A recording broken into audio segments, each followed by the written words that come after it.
Hi everyone, welcome to Tech Tutorials 2K21. So in this video, I will explain you the life cycle of a thread.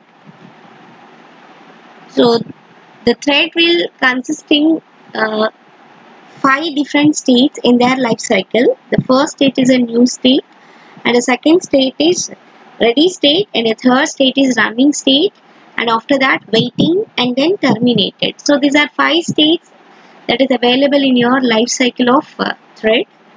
So when a thread is created, it will be in new state, and then before it is getting started, and it will be in ready state, and after that when thread is started, it will be in running state. From that, if you make your thread to wait for some time for any resources, then it will be in waiting state.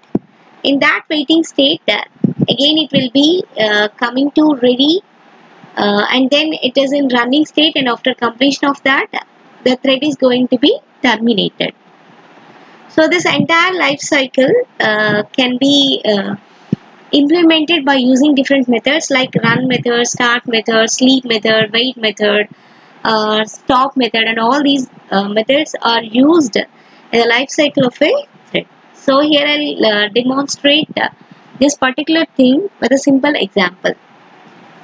So here I'm created a user-defined thread by implementing the runnable interface.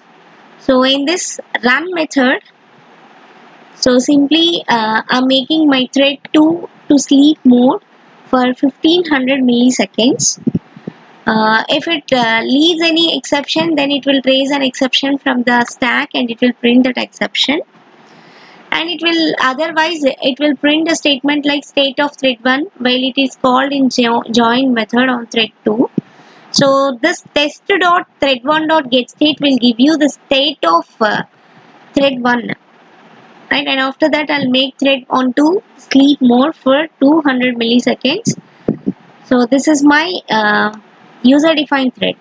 So now coming to this is my main thread, name with test, which implements your runnable interface, and here I am creating objects for my user defined thread class thread, and then here I am creating an object for my thread class test as an object obj, and in main method, so obj equals to new test of, so this is an object creation, and after that I am passing this object to my thread class.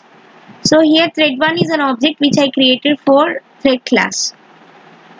So now I am passing this object of my user defined thread class to this thread class, and then I am trying to print the state of my thread 1 after it is getting created.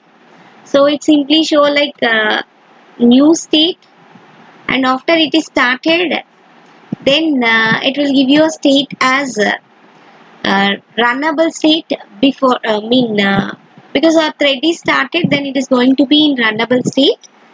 And in run method, so here simply I'm creating one more object to my thread class. So this is my user defined thread, see thread class.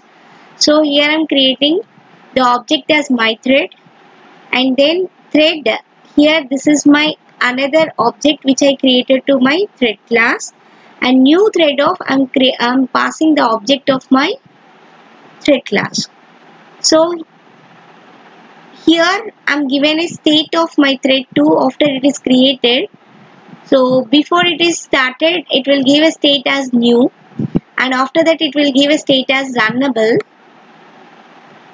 and then when we call your thread 1 to sleep method, right, so it will give a timed out state like it is waiting, and then thread 2 after we are calling sleeping method, now it will be in waiting state, right? So this join method will makes your thread 1 to run and then thread 2 to terminate.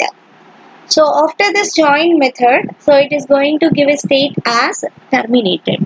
So I will show you the output of this program. So simply I am given here Java C test.java. So after compilation successfully, now I will give like Java test. So now you can find here the thread 1 after creating it will be in new state, and now you are calling that dot start method.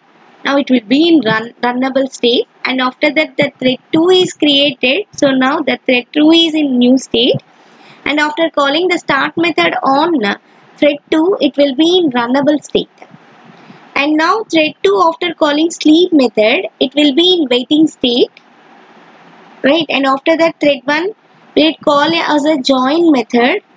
Now it makes thread 2 on waiting, and state of thread 2 when it has finished it get execution, then it will be in a terminated state.